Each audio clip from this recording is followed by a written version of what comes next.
فرزند زہرا یہ حالات برے ہیں۔ کاشانۂ بصیرت ایک ایسا مکمل یوٹیوب چینل جس پر محروم بصارت کے لیے بالخصوص اور تمام افراد کے لیے بالعموم سینکڑوں کی تعداد میں اسلامی کتب دستیاب ہیں۔ لہذا گزارش ہے کہ آپ اپنی ذمہ داری نبھاتے ہوئے کاشانۂ بصیرت کو سبسکرائب کرنے کے ساتھ ساتھ بیل آئیکن کو پریس کیجیے تاکہ آپ علم کے حصول کے ساتھ ساتھ مذہب اہل بیت کی اشاعت میں بھی اہم کردار ادا کرتے رہیں۔ کاشانۂ بصیرت، کاشانۂ بصیرت، کاشانۂ بصیرت۔ فرزند زہرا یہ حالات برے ہیں۔ بسم اللہ الرحمن الرحیم۔ یہ کاشانۂ بصیرت یوٹیوب چینل ہے۔ آج ہم آپ کے لیے کتاب معاد ریکارڈ کر رہے ہیں جس کے مصنف شہید محراب آیت اللہ سید عبدالحسین دست غیب قدس ہیں۔ تو آئیے سنتے ہیں اس کتاب کا پارٹ نمبر 4 پیج نمبر 38 سے۔ جنہیں وہ دار دنیا میں دوست رکھتا تھا ملاقات ہوگی اور شرف زیارت نصیب ہوگا۔ جانکنی کے وقت اہل بیت اطہار علیہ السلام کی تشریف آوری۔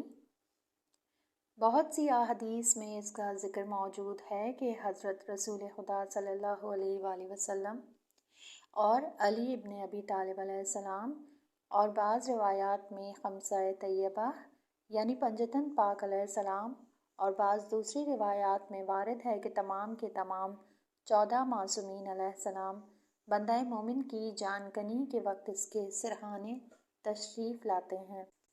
البتہ حضرات طاہرین علیہ السلام کی نورانی شکل و صورت اور جسم مثالی کے متعلق آگے بیان کیا جائے گا۔ حضرت امام رضا علیہ السلام کے اصحاب میں سے ایک بزرگ حالت جانکنی میں تھے کہ حضرت اس کے سرہانے تشریف لے گئے۔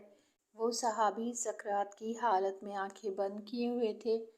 ایک مرتبہ عرض کیا کہ اس وقت جناب رسول خدا صلی اللہ علیہ وآلہ وسلم، جناب امیر المومنین علیہ السلام، جناب صدیقہ طاہرہ فاطمہ زہرا علیہ السلام، امام حسن علیہ السلام، امام حسین علیہ السلام اور امام موسیٰ کاظم علیہ السلام تک تمام ائمہ طاہرین علیہ السلام یہاں تشریف فرما ہیں اور میں ان حضرات کی زیارت سے مشرف ہو رہا ہوں۔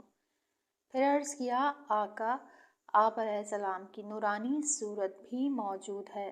بہار الانوار جلد سوم۔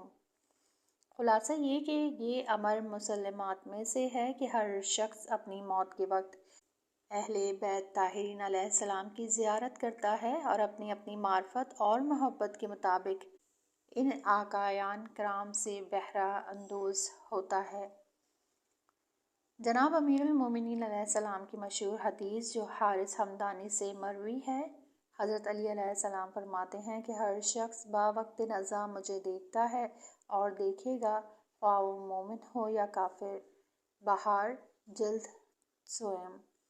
البتہ جو خاص بات قابل لحاظ ہے وہ یہ ہے کہ مومنین کے لیے حضرت امیر علیہ السلام کی زیارت نعمت ہے، کیونکہ حضرت کے جمال و دلکش کا مشاہدہ مومن کے لیے ہر لذت سے لذیذ تر ہے، اور کافر و منافق کے لیے حضرت علیہ السلام کا دیدار قہر پروردگار کا مظہر ہوگا۔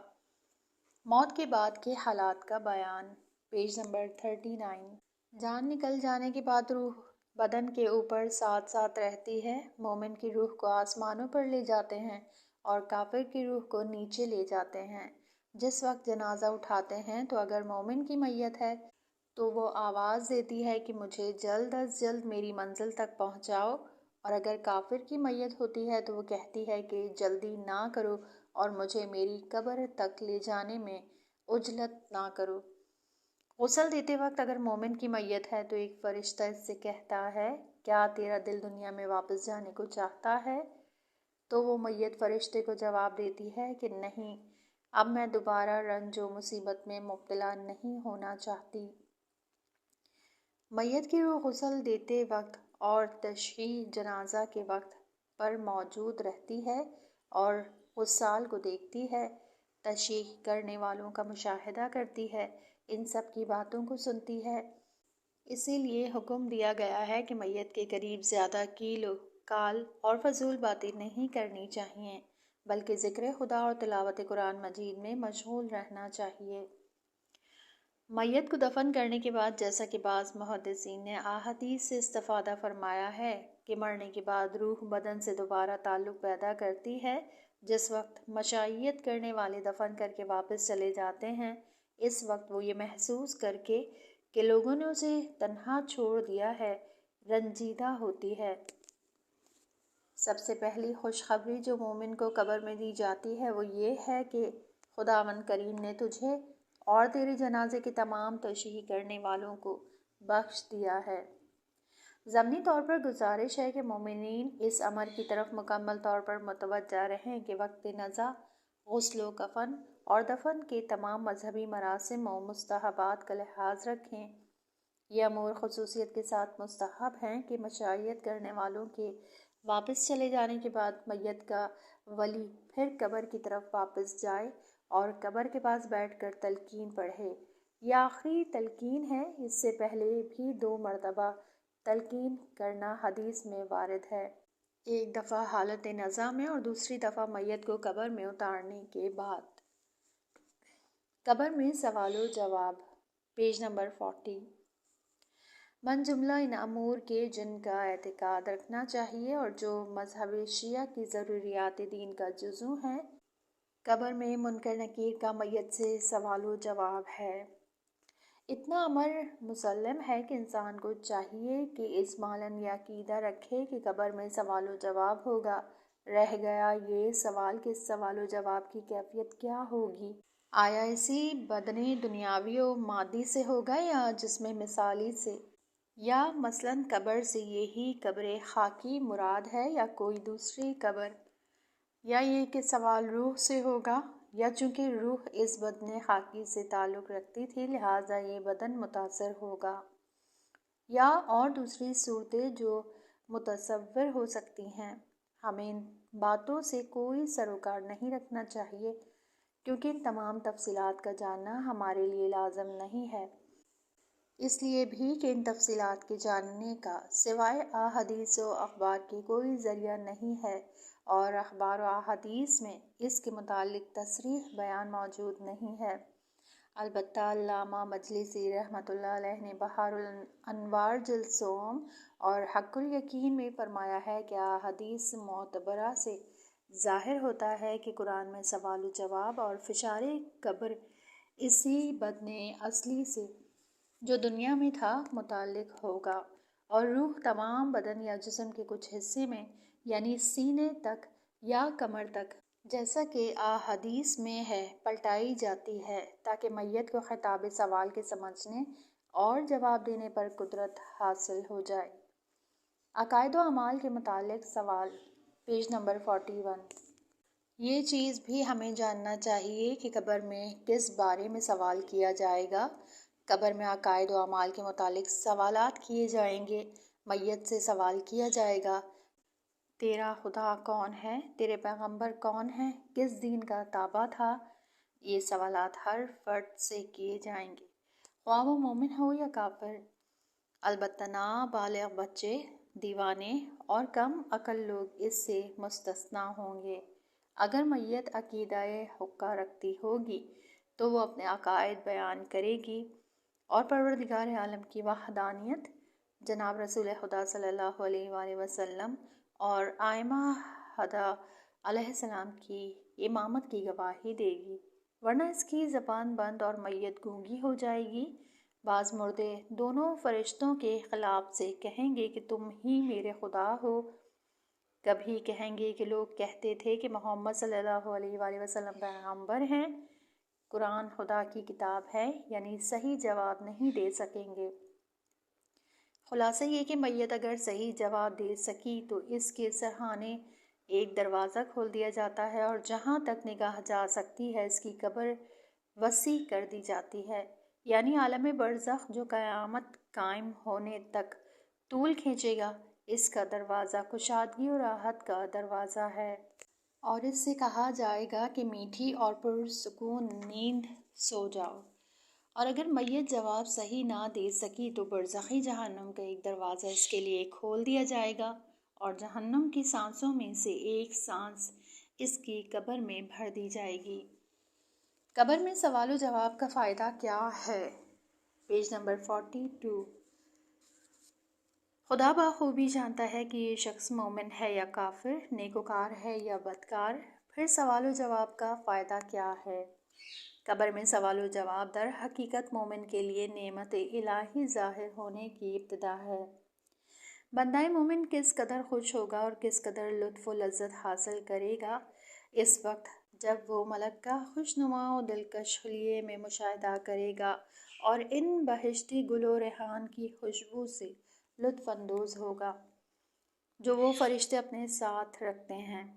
اسی وجہ سے مومن کے لیے ان دونوں فرشتوں کے نام مبشر و بشیر رکھے گئے ہیں۔ پھر یہ کہ سوال و جواب بندہ مومن کے لیے وجہ سرور ہوگا۔ آپ نے ان بچوں کو دیکھا ہوگا جنہوں نے مدرسے میں اپنے سبق توجہ سے پڑھے اور خوب یاد کیے ہوتے ہیں۔ وہ اس بات سے بے حد خوشی محسوس کرتے ہیں کہ ان سے سوال کیا جائے تاکہ اپنے کمال کا اظہار کر سکیں اور سوال سے بہت خوش ہوتے ہیں۔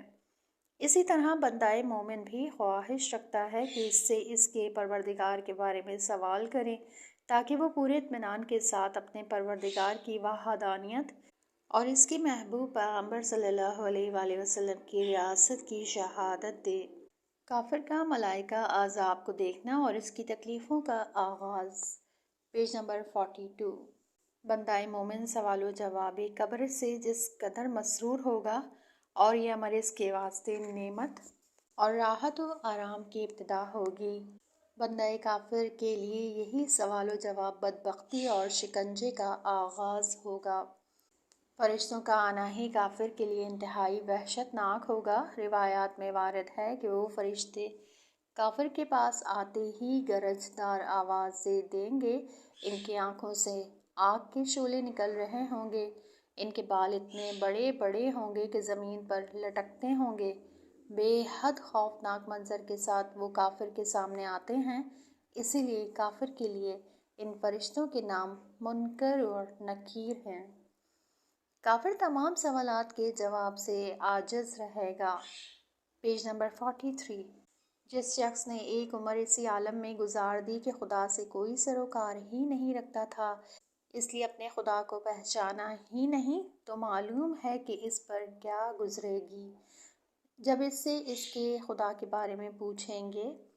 ساری عمر تو پیسہ اس کا خدا تھا، شہرت تھی، ریاست و سرداری تھی، خداوند عالم سے اسے کوئی مطلب و سروکار تھا ہی نہیں، اس لیے اس کے اندر ایسا تزلزل پیدا ہوگا کہ وہ کسی بات کا جواب نہ دے سکے گا۔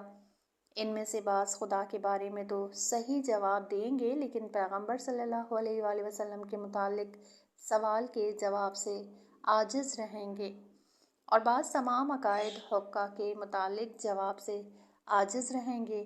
کچھ ایسے بھی ہوں گے جو عقائد حقہ کے متعلق سوالات کا جواب صحیح دیں گے لیکن اعمال کے متعلق سوال کا جواب نہیں دے سکیں گے۔ اعمال کے بارے میں بھی سوالات ہوتے ہیں، پیج نمبر 43۔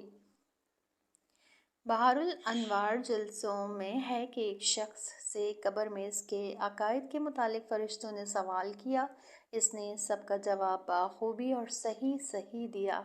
پھر اس سے صرف ایک سوال کیا کہ تجھے یاد ہے ایک دن تو نے ایک مظلوم کو دیکھا اور اس کی فریاد کو نہیں پہنچا، تو نے دیکھا کہ اس کی آبرو ریزی کر رہے ہیں، اس کا مال لوٹ رہے ہیں، تو اس کی مدد کر سکتا تھا، پھر بھی کیوں اس کی مدد نہیں کی؟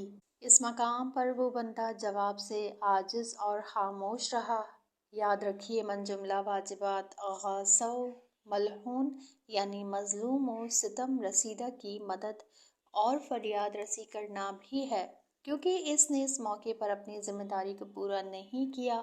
فرشتوں نے اس سے کہا کہ تیرے بارے میں بطور سزا 100 تازیانے مارنے کا حکم ہوا ہے۔ اس کے بعد اسے ایک تازیانہ مارا جس سے اس کی پوری قبر آگ سے بھر گئی۔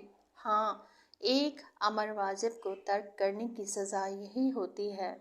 مقصد یہ ہے کہ یہ نہ کہیں کہ ہمارا سب کام درست ہیں، ہمارے لیے کوئی خطرہ نہیں ہے۔ نہیں، فرض کیجیے آپ کے اصول و عقائد درست ہیں اور اسی صحیح اعتقاد کے ساتھ آپ دنیا سے جائیں، لیکن اپنے اعمال کے بارے میں کیا کریں گے؟ کیا یہ دعویٰ کر سکتے ہیں کہ عمل کے اعتبار سے تقصیر وار نہیں ہیں؟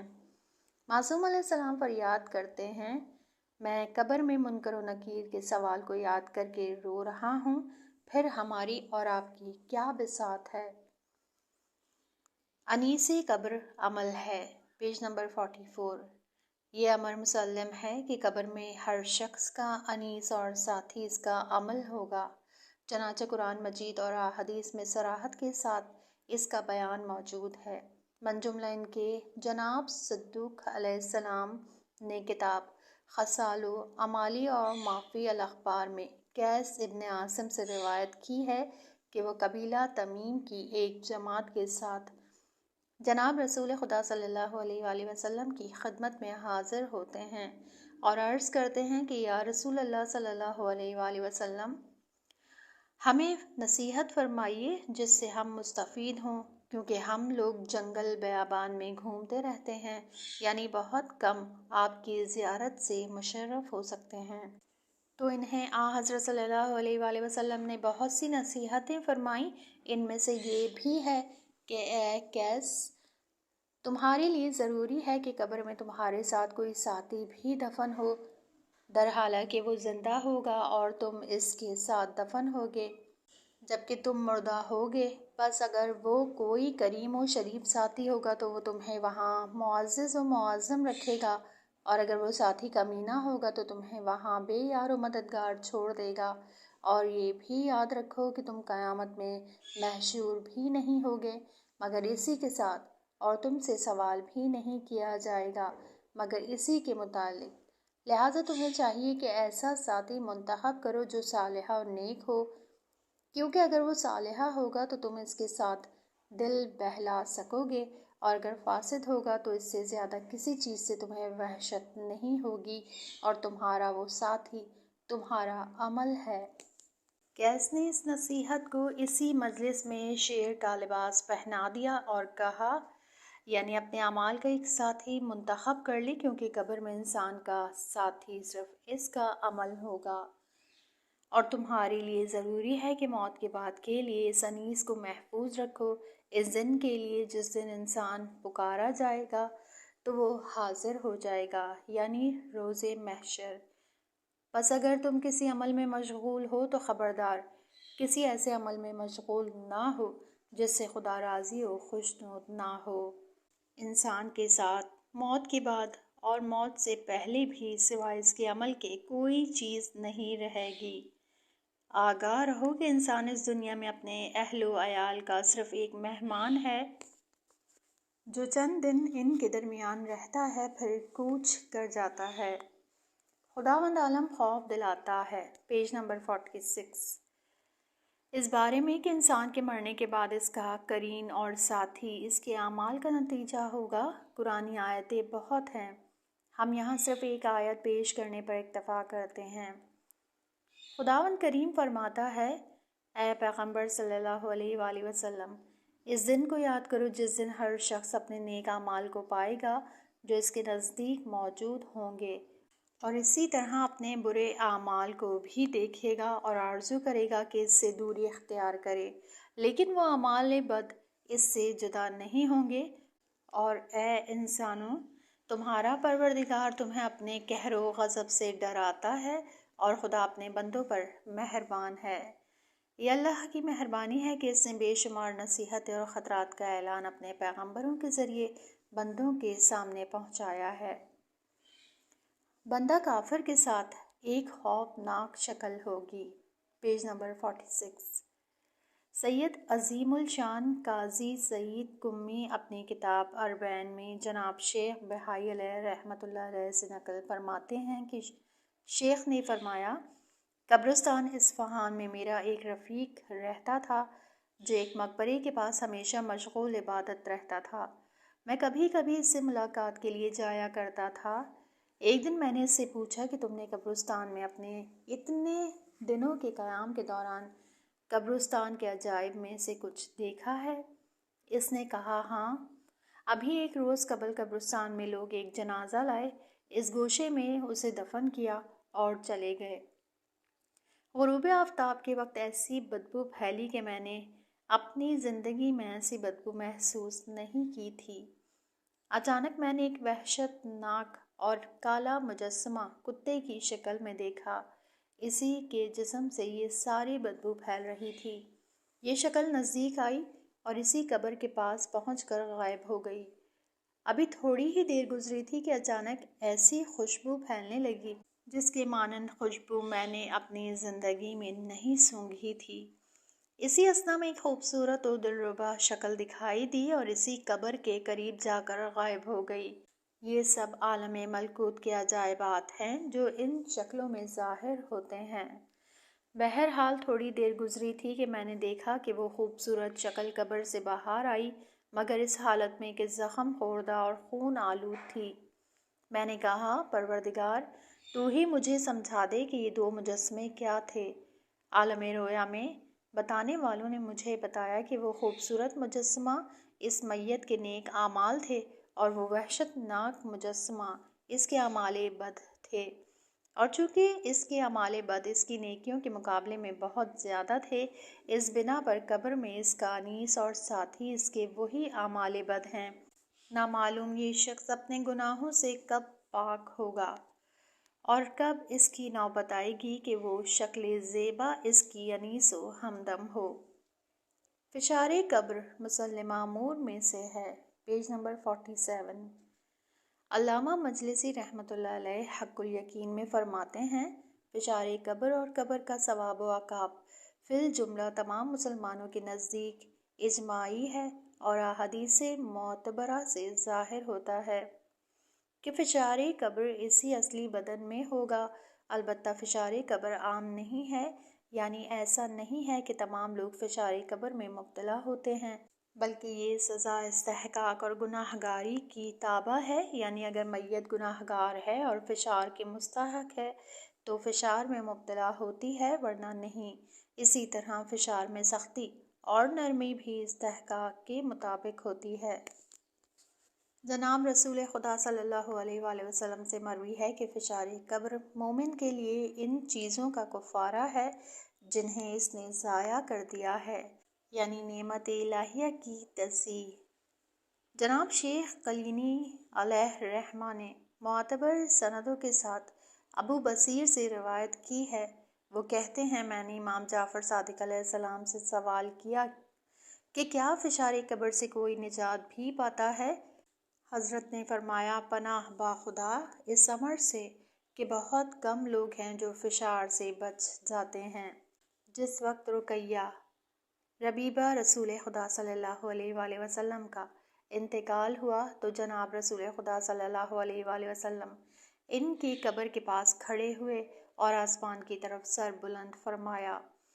آپ کی چشمائے مبارک سے آنسو جاری تھے۔ لوگوں سے فرمایا، مجھے وہ مصیبت یاد آ گئی جو اس مظلومہ پر گزر گئی، اس وجہ سے میرا دل بھر آیا اور خداوند کریم سے میں نے دعا کی کہ رحیم و کریم اس کو بخش دے اور اس کو فشار قبر سے بچا لے۔ پھر فرمایا، خداوند رقیہ کو مجھے بخش دے اور اسے فشار قبر نہ ہو۔ بس خدا نے اس مظلومہ کو حضرت کو بخش دیا۔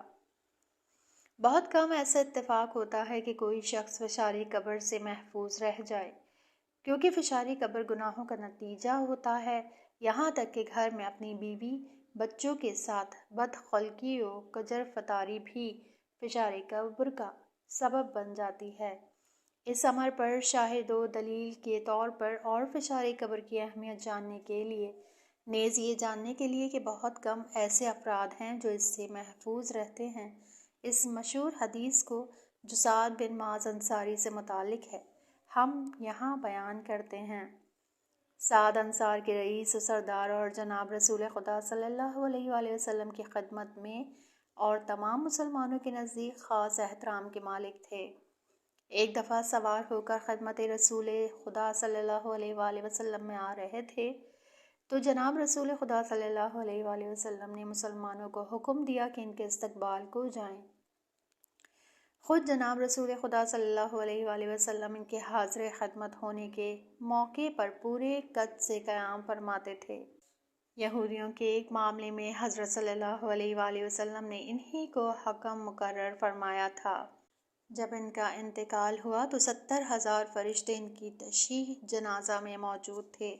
جناب رسول خدا صلی اللہ علیہ وآلہ وسلم نے پا برہنہ ان کے جنازے کے چاروں گوشوں کو اپنے دوش اقدس پر کاندھا بدل بدل کر اٹھایا اور فرمایا کہ ملائکہ کی صفیں سات کی تشییع جنازہ میں حاضر تھیں اور میرا ہاتھ جبرائیل کے ہاتھ میں تھا، وہ جدھر جاتے تھے اسی طرف میں بھی جاتا تھا۔ مختصر یہ کہ پیغمبر خدا صلی اللہ علیہ وآلہ وسلم کے نزدیک ایسا مرد جلیل و شخص محترم اس مقدس و عظیم الشان تشییع جنازے کے باوجود اور مزید برآں خود جناب رسول خدا صلی اللہ علیہ وآلہ وسلم ان کی میت کو اپنے دست مبارک سے قبر میں رکھتے ہیں، یہ دیکھ کر ان کی ماں آواز دیتی ہے، خوشا بحال تمہارے اے سعد، تمہیں بہشت گوارا و مبارک ہو۔ حضرت صلی اللہ علیہ وآلہ وسلم نے فرمایا، تمہیں کہاں سے معلوم ہوا کہ تمہارا بیٹا اہل بہشت سے ہے؟ ابھی سعد فشار قبر میں مبتلا ہے۔ اصحاب نے پوچھا، یا رسول اللہ، کیا سعد جیسا شخص بھی فشار قبر میں مبتلا ہے؟ آپ صلی اللہ علیہ وآلہ وسلم نے فرمایا، ہاں۔ ایک اور روایت میں لوگ امام علیہ السلام سے سعد کے فشار قلب کے بارے میں سوال کرتے ہیں۔ حضرت فرماتے ہیں، چونکہ سعد اپنے گھر والوں کے ساتھ کج خلقی برتتے تھے، یعنی اپنے گھر میں اپنی بیوی کے ساتھ کج خلقی سے پیش آتے تھے۔ فشار قبر ہر جگہ ممکن ہے۔ Page number 49۔ کلینی علیہ الرحمہ نے یونس سے روایت کی ہے کہ انہوں نے امام رضا علیہ السلام سے اس شخص کے بارے میں سوال کیا جسے سولی دی گئی ہو کہ کیا وہ بھی فشار قبر اور عذاب قبر میں مبتلا ہوتا ہے؟ ثابت میں چونکہ بعض لوگوں کو سولی دیتے تھے اور مرنے کے بعد بھی انہیں سولی سے اتارتے نہیں تھے، جیسا کہ زید شہید علیہ السلام کو 3 سال تک ہی سولی پر چھوڑ دیا، یہاں تک کہ چڑیوں نے آپ کے جسم کے ڈھانچے میں گھونسلے بنا لیے تھے۔ امام علیہ السلام نے اس کے جواب میں فرمایا، ہاں، خداوند متعال ہوا کو حکم دیتا ہے کہ اسے فشار دے۔ ایک اور روایت میں حضرت امام جعفر صادق علیہ السلام سے روایت کی ہے کہ حضرت نے فرمایا کہ زمین اور ہوا کا پروردگار ایک ہے، وہ ہوا کو وحی فرماتا ہے تو وہ میت مصلوب کو فشار قبر سے سخت تر فشار دیتی ہے، اور یہی صورت دریا و سمندر کے پانی کی ہے ڈوب کر مرنے والوں کے لیے۔ فشار قبر کے وجوہ اور اسباب، پیج نمبر 50۔ مذکورہ بالا بیان سے فی الجملہ معلوم ہو گیا کہ فشار قبر کے اسباب کیا ہیں۔ نعمت ہائے خداوندی کو ضائع کرنا اور اس کا کفران نعمت، اسی طرح خاندان کے ساتھ بدخلقی و بدزبانی کرنا، یہ سب امور فشار کا سبب ہوتے ہیں۔ دوسرے وہ امور جن کا ذکر روایات میں ہے کہ وہ فشار کا موجب ہوتے ہیں، پیشاب کی نجاست سے پرہیز نہ کرنا، غیبت کرنا، تہمت لگانا وغیرہ۔ روح فشار میں مبتلا ہوتی ہے، ممکن ہے بدن بھی متاثر ہوتا ہو۔ اس کے برعکس وہ لوگ جو حسن سلوک کے مالک اور خوش اخلاق ہوتے ہیں، ان کی قبروں میں وسعت و کشادگی ہو جاتی ہے، البتہ وہ بھی حسب مراتب ہوتی ہے، کسی کے لیے 7 گز، کسی کے لیے 70 گز، اور کچھ ایسے افراد بھی ہوتے ہیں جن کے لیے تا حد نظر قبر کشادہ ہو جاتی ہے، اور وہ یعنی ان کی روح راحت و کشائش میں رہتی ہے۔ نوٹ: کفران نعمت اور بیوی کو ایذا رسانی کی شرح آیت اللہ دستغیب قدسرہ کی کتاب گناہان کبیرہ کی جلد 2 میں تفصیلاً درج ہے۔ یہاں اس کتاب کا یہ پارٹ ختم ہوا، اگلے حصے میں نیکسٹ پارٹ سنیں گے۔